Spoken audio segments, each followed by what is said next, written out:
नमस्कार, मैं हूं खान। दिन भर की खबरों में सबसे पहले डालते हैं नजर आज के मुख्य समाचारों पर। रेलवे वॉशिंग लाइन मंजूर करवाने पर सांसद निहाल चंद और पूर्व मंत्री का विभिन्न संगठनों ने किया अभिनंदन। धान मूंग फसल की सरकारी खरीद शुरू करने की मांग, संयुक्त किसान मोर्चा के बैनर तले किसानों ने सौंपा ज्ञापन। लंपी से बचाव के लिए विशेष कार्य योजना बनाए सरकार, विश्व हिंदू परिषद बजरंग दल कार्यकर्ताओं ने राज्यपाल के नाम एसडीएम को सौंपा ज्ञापन। बस स्टैंड को अबोहर बाईपास मार्ग पर ले जाने का निर्णय वापस लेने की मांग, आम कार्यकर्ताओं ने कलेक्टर को सौंपा ज्ञापन। अब खबरें विस्तार से। हनुमानगढ़ में रेलवे वॉशिंग लाइन मंजूर करवाने पर सोमवार को भारतीय जनता पार्टी सहित विभिन्न सामाजिक व्यापारिक संगठनों की ओर से हनुमानगढ़ जंक्शन रेलवे स्टेशन पर पूर्व केंद्रीय मंत्री एवं श्रीगंगानगर सांसद निहाल चंद और पूर्व मंत्री डॉक्टर राम प्रताप के सम्मान में अभिनंदन कार्यक्रम आयोजित किया गया। कार्यक्रम के दौरान फूलों की बड़ी माला पहनाकर वॉशिंग लाइन मंजूर करवाने के लिए सांसद निहाल चंद और डॉक्टर राम प्रताप का अभिनंदन किया गया।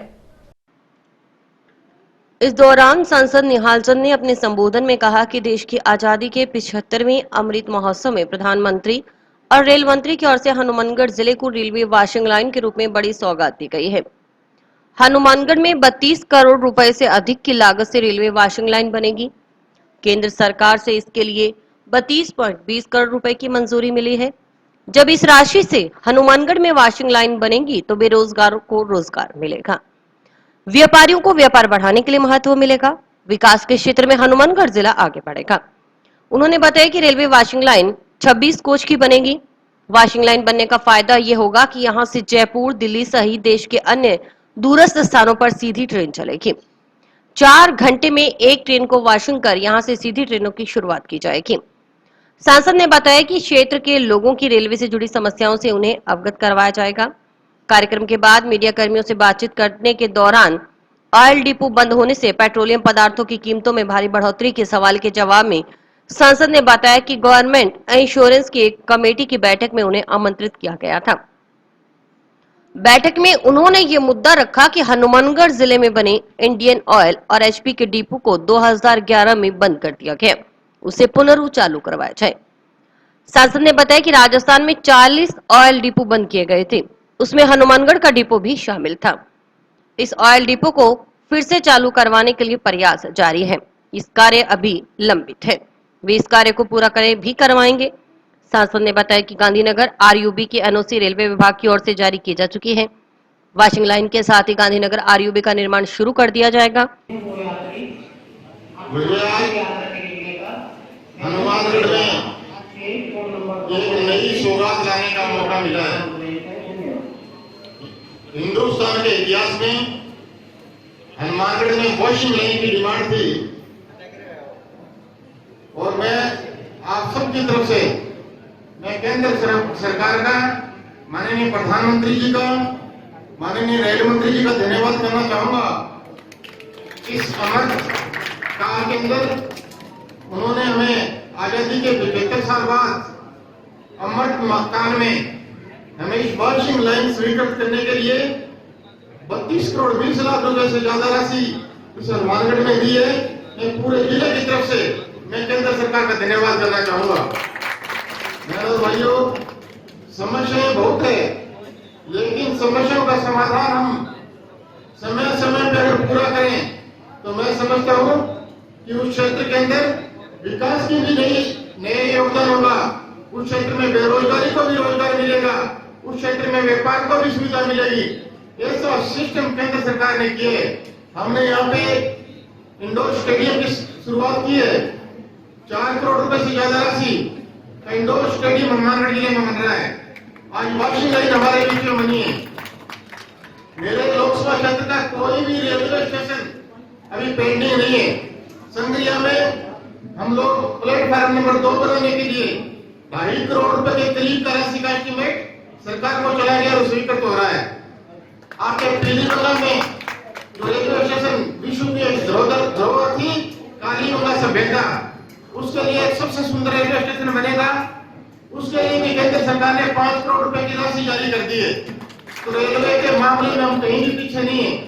अभी यहाँ से लेके गंगानगर तक, यहाँ से लेके बठिंडा तक हम लोग बिजली की जो रेल चलाने की शुरुआत कर रहे हैं। केंद्र सरकार से 326 करोड़ रुपए मेरे दोनों जिलों के अंदर केंद्र सरकार से सहयोग राशि प्राप्त हुई है। सारी ट्रेन बिजली की चलेगी और जब बिजली की ट्रेन चलेगी तो मैं समझता हूँ कि समय की भी बचत होगी और बिजली की ट्रेन चलेगी तो हम लोग आसानी से एक जगह से दूसरी जगह पे हम लोग जा सकेंगे। अभी मैंने माननीय रेल मंत्री जी से बात की है, रेल मंत्री जी को मैंने आमंत्रित किया है और मैं चाहता हूँ इस वॉशिंग लाइन के शिलान्यास के समय हम रेल मंत्री जी को यहाँ पे लेके आएंगे। पूर्व मंत्री डॉक्टर राम प्रताप ने कहा कि हनुमानगढ़ के बाजार को रोशन करने के लिए इस वॉशिंग लाइन की बेहद आवश्यकता थी। चुनावों से पूर्व हनुमानगढ़ की जनता से वादा किया गया था कि हनुमानगढ़ में वॉशिंग लाइन जरूर बनेगी और आज वो सपना सच हो चुका है। उन्होंने कहा कि वॉशिंग लाइन हनुमानगढ़ में पास होने का सफर बेहद लंबा था, परंतु न ही हनुमानगढ़ वासियों ने इस मांग को कमजोर पड़ने दिया और न ही सांसद निहाल चंद ने अपने प्रयासों में कहीं कमी आने दी। इसी का परिणाम है कि करोड़ों रुपयों की लागत से हनुमानगढ़ में वॉशिंग लाइन मंजूर हो चुकी है और जल्द ही इसका काम भी शुरू हो जाएगा। और वॉशिंग लाइन वाला काम है, इसमें आपको विस्तार से सारी बातें बता दी। तो यहाँ वेंडर्स वगैरह है, उनको कितना लाभ होगा, एम्प्लॉयों को कितना लाभ होगा, व्यापारियों को दिल्ली से आने जाने में कितनी सुविधा होगी, ये तमाम बातें आप सब लोगों को विदित भी है और बता दीजिए। ये वॉशिंग लाइन आपकी मेरे ख्याल से 10 से 15 दिन पहले मंजूर होगी, लेकिन एमपी साहब को बाहर जाना था तो जो इनके अधिकारी थे उन्होंने कहा कि मैं इसका लेटर लेके आऊँगा, साथ में चाय पीऊँगा और साथ में ऑर्डर लेके आऊँगा। ये करके वो बात में खुद आया, लेके लेते आया, साथ में चाय दी और एमपी साहब को इसी वर्ष रहने का ऑर्डर देंगे। इसका मतलब ये हुआ कि इनके विभाग में वो ये नहीं कि अपने भूले बैठे हैं, समस्याओं का निराकरण समय लगता है, लेकिन उसमें थोड़ी तसल्ली भी रखनी पड़ती है। हनुमानगढ़ को वॉशिंग लाइन की सौगात देने के लिए आज माननीय सांसद निहाल चंद जी का और पूर्व मंत्री आदरणीय डॉक्टर राम प्रताप जी का, सभी व्यापारिक संगठनों, सामाजिक संगठनों और हनुमानगढ़ के जितने भी प्रबुद्ध नागरिक व्यापारिक बंधु थे, उन्होंने आज यहाँ पर बुलाकर सम्मानित किया है, मान सम्मान दिया है। यह जो वॉशिंग लाइन की मांग थी, ये बहुत दिनों से मांग थी प्रस्तावित, जिसके लिए आदरणीय डॉक्टर राम प्रताप जी, सांसद निहाल चंद जी लगातार प्रयासरत थे और ये जो सौगात मिली है हनुमानगढ़ को, ये बहुत ही प्रसन्नता की बात है। इससे रोजगार के साधन भी बढ़ेंगे और बाज़ार में नए तरीके की एक ऊर्जा आएगी, जिसके लिए आज सभी व्यापारी भी आए और सभी ने आके आज निहाल चंद जी का माननीय और माननीय पूर्व मंत्री आदरणीय डॉक्टर राम प्रताप जी का स्वागत मान सम्मान किया। सांसद निहाल चंद सोमवार को हनुमानगढ़ पहुंचे। वे पूर्व मंत्री डॉक्टर राम प्रताप के साथ टाउन की धान मंडी स्थित फूड ग्रेन मर्चेंट एसोसिएशन संस्था के कार्यालय पहुंचे। यहां व्यापारियों ने हनुमानगढ़ में वॉशिंग लाइन मंजूर करवाने के लिए माला और साफा पहनाकर सांसद का स्वागत किया। डॉक्टर राम प्रताप का भी सम्मान किया गया। इसके अलावा धान की खरीद एफसीआई के जरिए करवाने, आड़त का भुगतान करवाने, हनुमानगढ़ से जयपुर, हनुमानगढ़ से Delhi via Nohar Bhadra Sadulpur intercity express train शुरू करवाने सहित अन्य मांगे की गई।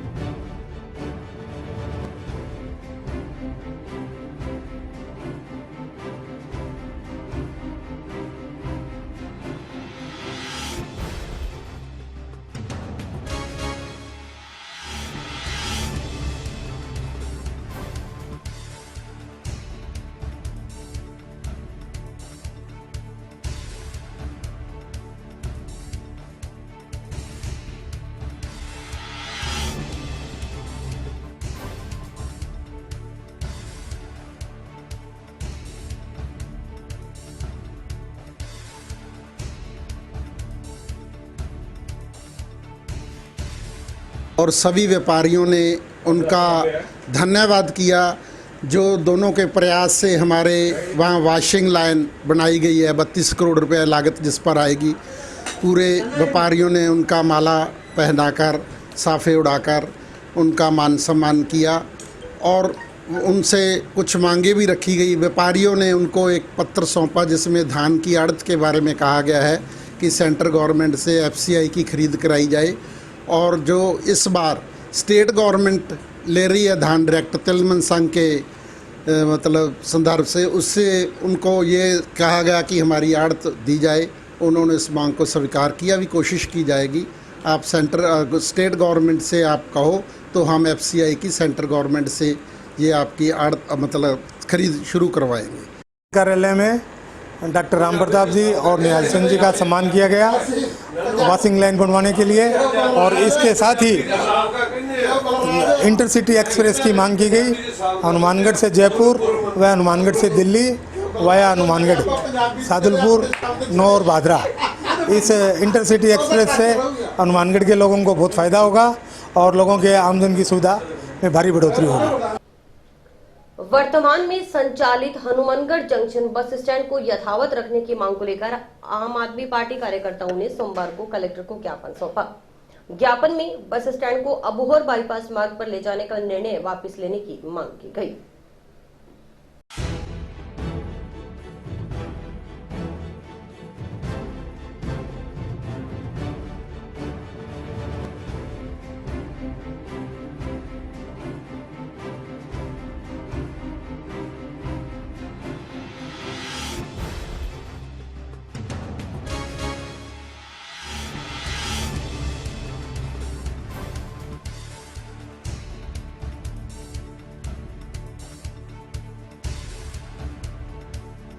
नगर परिषद प्रशासन ने जिला प्रशासन को अंधेरे में रख करके जंक्शन के मुख्य बस स्टैंड को अबोहर बाईपास पर शिफ्ट करने जा रहा है, और जिसका जो रीज़न दिया जा रहा है, ये दिया जा रहा है कि यहाँ पर भीड़ भाड़ बहुत है और यातायात का दबाव है।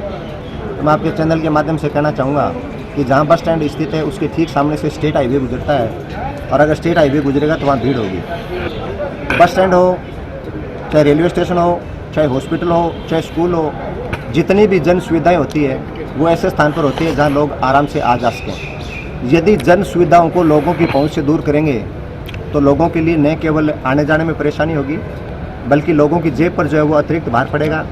सबसे बड़ी चीज़ ये है कि इस मुद्दे में अगर अबोहर बाईपास पर इस बस स्टैंड को स्थानांतरित किया जाता है तो आने वाले समय में किशोरियों और महिलाओं के साथ जो दुर्घटनाएँ संभावित रूप से हो सकती है उसके बारे में प्रशासन को शायद कुछ दिखाई नहीं दे रहा है। महिला सुरक्षा और किशोरी सुरक्षा बहुत अहम मुद्दा है।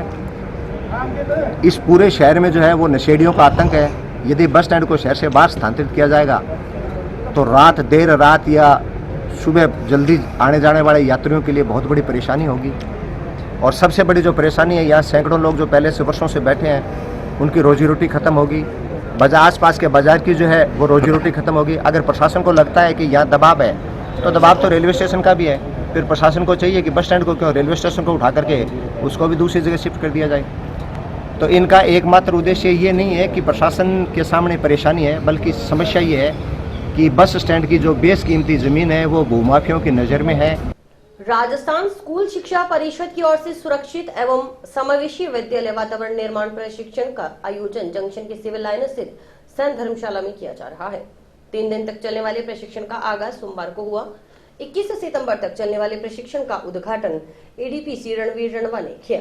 इस मौके पर एपीसी प्रथम पुरुषोत्तम शर्मा, एपीसी हरलाल सारण मौजूद रहे।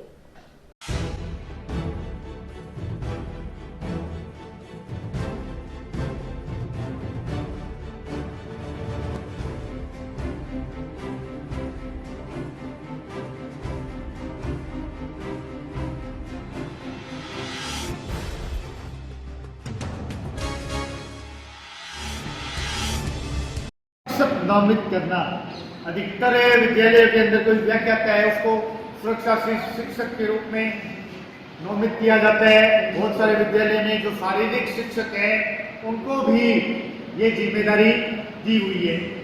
बाल सुरक्षा की नीति बनी हुई है, जो बाल संसद बनी हुई है, विद्यालयों के अंदर चाइल्ड राइट्स क्लब बने हुए हैं, आपदा जोखिम न्यूनीकरण की बात हम कर चुके हैं, अभिभावक शिक्षक बैठक होती है, पीटीए होती है, उसके अंदर भी इस प्रकार की बातें आती हैं।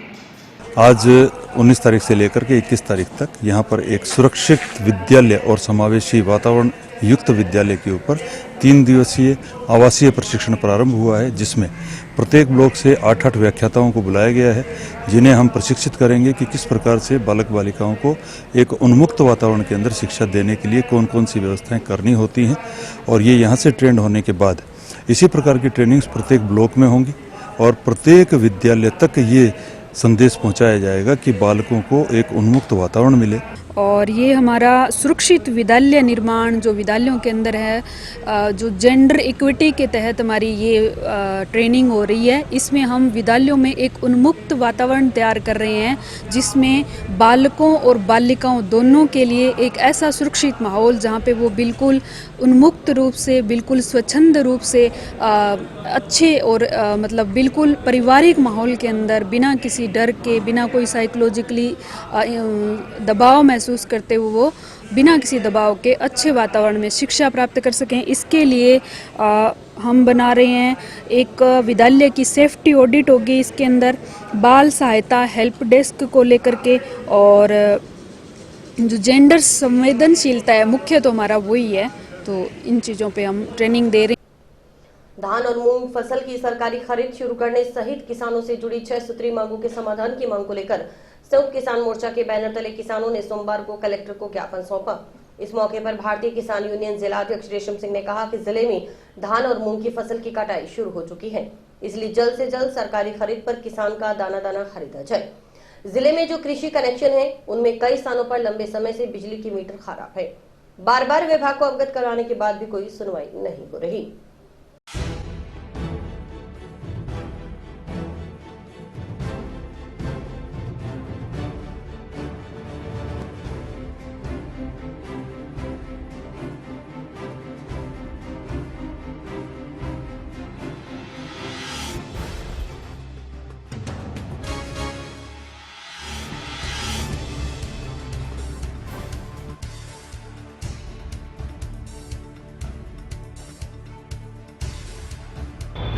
आज हमारे संयुक्त किसान मोर्चा की तरफ से कलेक्टर साहब को ज्ञापन दिया जा रहा है, जो कि चावल की एमएसपी पे खरीद पिछली बार शुरू करवाई थी, अब की बार उसको शुरू की जाए, और मूंग की फसल की, बाजरा की फसल की जो हमें एमएसपी हमारे राजस्थान में नहीं मिल रही है, उस पर एमएसपी पर खरीद हमारे शुरू की जाए।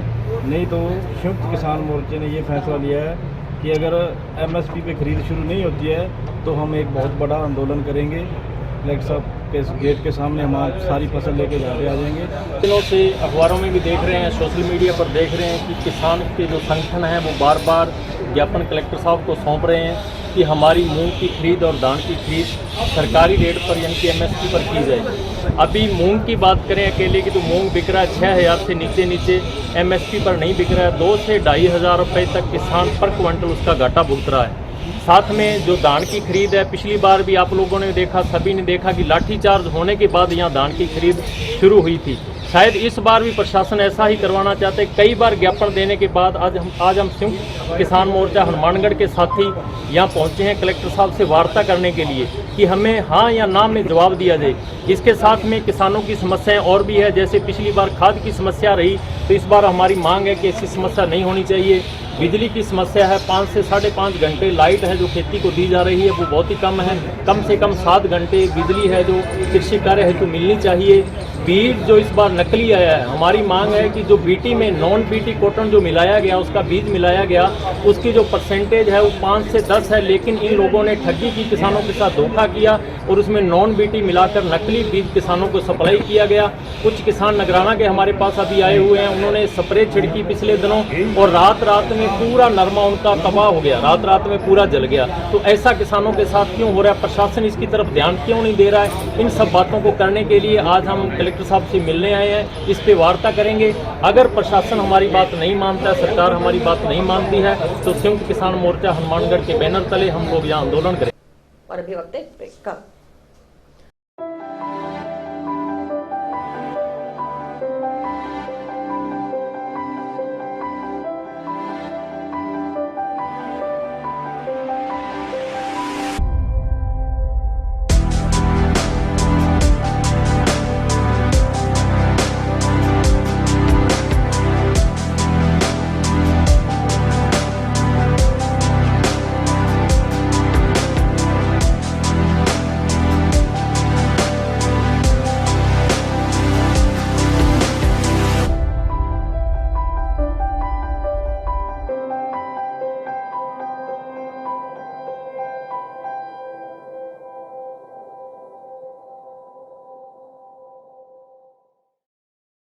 प्रदेश के गोवंश में फैले लंपी स्किन डिजीज से बचाव के लिए विशेष कार्य योजना बनाने का आदेश राज्य सरकार को प्रदान करने की मांग को लेकर विश्व हिंदू परिषद बजरंग दल कार्यकर्ताओं ने सोमवार को राज्यपाल के नाम एसडीएम को ज्ञापन सौंपा। इस मौके पर विश्व हिंदू परिषद बजरंग दल के प्रांत संयोजक आशीष पारिक ने कहा कि 3 माह से राजस्थान और विशेषकर पश्चिमी राजस्थान के गोवंश में एक भयानक चर्म रोग लंपी फैला हुआ है, जिसने हर आयु नस्ल की गोवंश को अपनी चपेट में ले रखा है। इस रोग से गोवंश के शरीर में गांठें हो रही है, पशु बुखार से ग्रसित होकर तड़प तड़प पर काल का ग्रास बन रहा है। दूध की नदियाँ बहने दो, गौ माता को जीने दो। दूध की नदियाँ बहने दो, गौ माता को जीने दो। दूध की नदियाँ बहने दो, गौ माता को जीने दो। शर्म करो, शर्म करो, गहलोत सरकार शर्म करो। शर्म करो, शर्म करो, गहलोत सरकार शर्म करो। मुर्दाबाद गहलोत सरकार, मुर्दाबाद मुर्दाबाद मुर्दाबाद। गहलोत सरकार शर्म करो, शर्म करो, शर्म करो। गोवंश में जो लंपी बीमारी लगी है उसके लिए विश्व हिंदू परिषद ने 19 सितंबर का आज का दिन रखा है। महामहिम राज्यपाल के नाम आज ज्ञापन देने जा रहे हैं। हम जिला कलेक्टर साहब से मिलेंगे, उनको मिलकर ये ज्ञापन देंगे और उनको बताएंगे भी लंपी रोग की वजह से गौ माता को पूर्ण रूप से दवाइयाँ और वैक्सीन इत्यादि की अभाव है और उनकी व्यवस्था की जाए। आज सभी अपने विश्व हिंदू परिषद बजरंग दल एवं सभी गौ संगठन जो हैं या धार्मिक संगठन जो हैं, सब ने मिलकर के आज हमने कलेक्टर पे एक ज्ञापन अभी प्रेषित कर रहे हैं राज्यपाल महोदय के नाम। विश्व हिंदू परिषद ने ये तय किया था, अभी पीछे जो अपने क्षेत्र राजस्थान की बैठक हुई थी उसमें ये तय किया था कि हम 19 तारीख को सभी तहसील केंद्रों पर राज्यपाल महोदय के नाम एक ज्ञापन प्रेषित करेंगे और मांग करेंगे कि जिस तरीके से गोवंश की दुर्दशा हो रही है और सरकार कुछ भी नहीं कर रही है। सबसे बड़ी बात, प्रशासन जो है अन्य जैसे कार्यों में जिस तरीके से बढ़ चढ़ करके हिस्सा लेता है, लेकिन गोवंश की दुर्दशा पर वो भी मौन है। डॉक्टर भी कोई कार्य नहीं कर रहे हैं और गौ भक्त जो है वो अपने अपने स्तर पर अपनी कार्य करके, और क्या है कि कहीं गौशालाओं के माध्यम से या कहीं ग्रामीणों के माध्यम से या शहर के माध्यम से अपने अपने कार्य कर रहे हैं, लेकिन सरकार का इसमें बिल्कुल भी नहीं है। जबकि सरकार गोवंश सेस के नाम पर ये लेती है कुछ राशि जो है, जो करोड़ों रुपए में बैठती है, उसका भी यदि मैं कहता हूँ 20% हिस्सा भी यदि गोवंश के कार्यों में खर्च किया जाए तो ऐसी दुर्दशा नहीं होती। दूसरा सबसे बड़ा कि 58 लाख से ज़्यादा गोवंश का मृत्यु को प्राप्त हो चुका है, उसके बावजूद भी ये लोग चेत नहीं रहे हैं। और ये जो सारा नुकसान है ये उन लोगों को हो रहा है जो गौ भक्त हैं, गौ पालन करते हैं, और उनकी आप घरों की हालत जा करके देखिए जिनकी रोजी रोटी इस पे टिकी हुई है। तो हम आज ये मांग करने आए हैं, इस पे कार्रवाई करें, अन्यथा एक बड़ा आंदोलन जो है विश्व हिंदू परिषद बजरंग दल पूरे राजस्थान में करे। जंक्शन स्थित राजकीय बालिका उच्च माध्यमिक विद्यालय में सोमवार को भारतीय रिजर्व बैंक की ओर से वित्तीय साक्षरता शिविर का आयोजन किया गया। शिविर में बैंक अधिकारियों की ओर से विद्यालय की छात्राओं और शिक्षकों को बैंकिंग के फायदों और बैंकों से मिलने वाली वित्तीय सेवाओं, वित्तीय साक्षरता की जानकारी दी गई। आरबीआई जयपुर के एलडीओ राकेश चंद्र शर्मा ने प्रधानमंत्री सुरक्षा बीमा योजना का खाता, प्रधानमंत्री जीवन ज्योति बीमा योजना, राष्ट्रीय पेंशन योजना, अटल पेंशन, सुकन्या समृद्धि खाता, फटे नोट बदलने, नोट वैल्यू, शिक्षा ऋण आदि के संबंध में जानकारी दी और ऑनलाइन ठगी से बचने के उपाय भी बताए।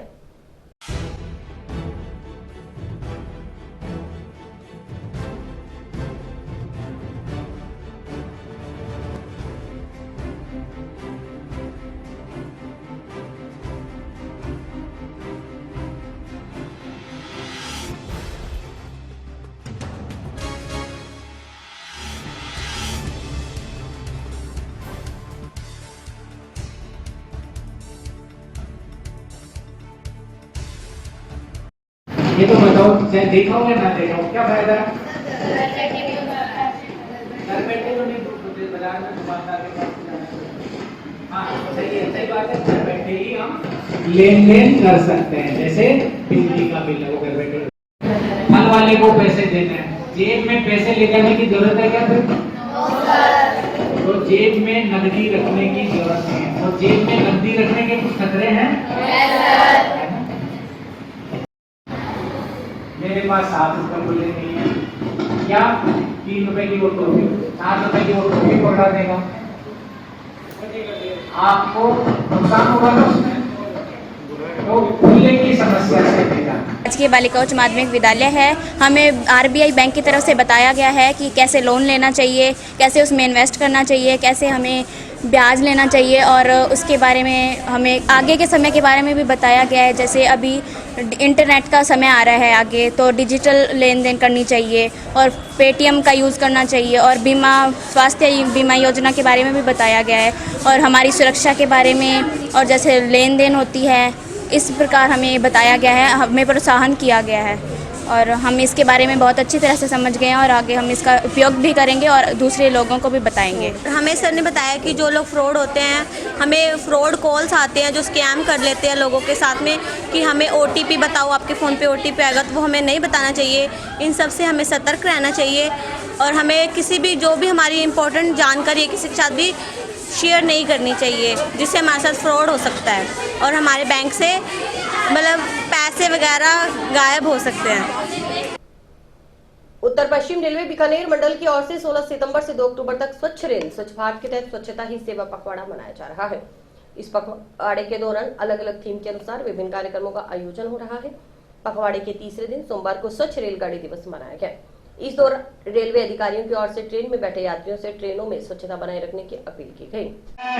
जो कि बैक्टीरिया पद्धति पर काम करते हैं, इन बायो टॉयलेटों में प्लास्टिक की बोतल, कचरा, गिलास इत्यादि ना डालें। ये डालने से ये शौचालय अवरुद्ध हो जाते हैं और चौकअप होते हैं, जिससे आपको यह सुविधा होती है। इसलिए आपसे निवेदन है कि साफ सफाई का विशेष ध्यान रखें और रेल प्रशासन की साफ सफाई बनाए रखने में मदद करें।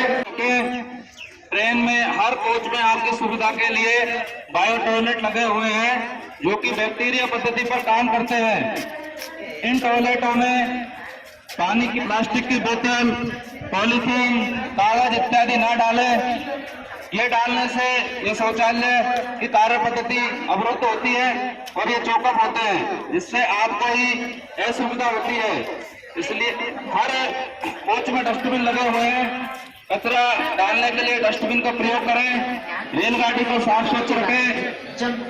रेलवे द्वारा 16 सितंबर से 2 अक्टूबर तक रेलवे स्वच्छता अभियान चलाया जा रहा है। को स्वच्छ रेलगाड़ी संचालन किया गया है, जिसमें पब्लिक को बताया गया, यात्री को बताया गया कि कोच में, वैगन में जो है बायो टॉयलेट लगे हुए हैं, आप उसका यूज करें, डस्टबिन का यूज करें, कचरा न फैलाएं, आप फैलने से भी रोकें। धन्यवाद। और इसी के साथ समाचार समाप्त हुए। रोजाना देखते रहिए समाचार। नमस्कार।